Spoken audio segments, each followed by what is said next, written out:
दोस्तों, थंबनेल देखकर आप समझ ही गए होंगे कि मेरा ये वीडियो आईसी के बारे में है। अब आईसी ऐसा है, इसको कहाँ देखना है। तो चलिए दोस्तों, ये देखिए मैंने ये एरो कर रखा है। ये जो आईसी है ये सेक आईसी का है, B422। ठीक है दोस्तों। अब इसमें लाइन देखो क्या लिखा हुआ है, KMDH 6001 DA। तो मैंने जैसे आपको सिखाया था, सेक आईसी और सैमसंग आईसी में कहाँ देखना है, चौथा अक्षर में देखना है। तो चौथा अक्षर क्या है इधर, KMDH, H लिखा हुआ है ना, तो H यहीं देख के हमें इसको तुरंत पहचानना है कि ये 64 GB है। आईसी में बहुत सारी लाइन होती है, देखो सेक एक लाइन हो गया, B422 दो लाइन हो गया, KM वाला तीसरा लाइन हो गया, और ये लास्ट में सीरियल नंबर है, ये चौथा लाइन हो गया। तो हमें ये तीसरा लाइन KMDH यहीं पे देखना है दोस्तों।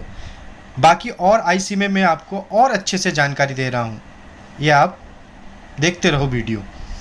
अब हमारे पास ये आ गया माइक्रोन आईसी, जिसका दूसरा आईसी मीडियाटेक का है, वो CPU है।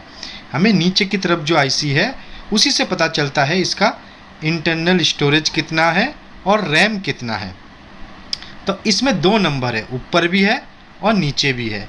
जैसे कि मैंने मार्क कर दिया आप लोगों के सुविधा के लिए कि ये यहाँ देखना है, JZ 128 लिखा हुआ है।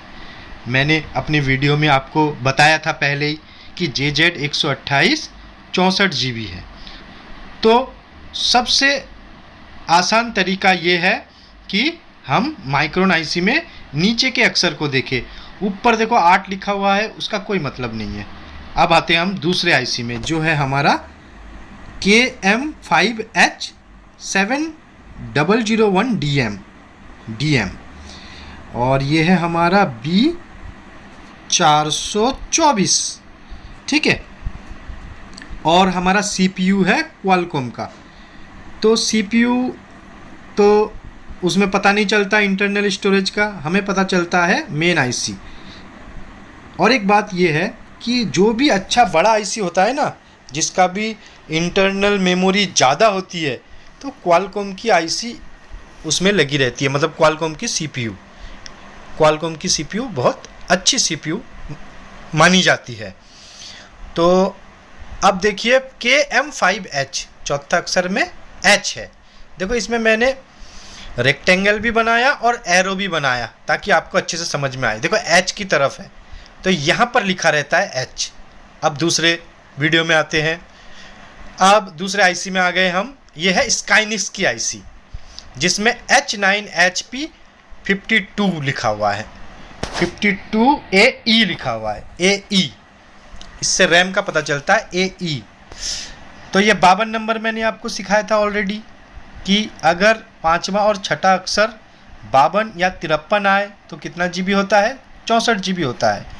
अब इसमें भी देखो 1 2 3 लाइन है इसमें, लेकिन हमें दूसरे स्काइनिक्स के नीचे वाली जो लाइन है वहाँ पर हमें नंबर दिख जाता है।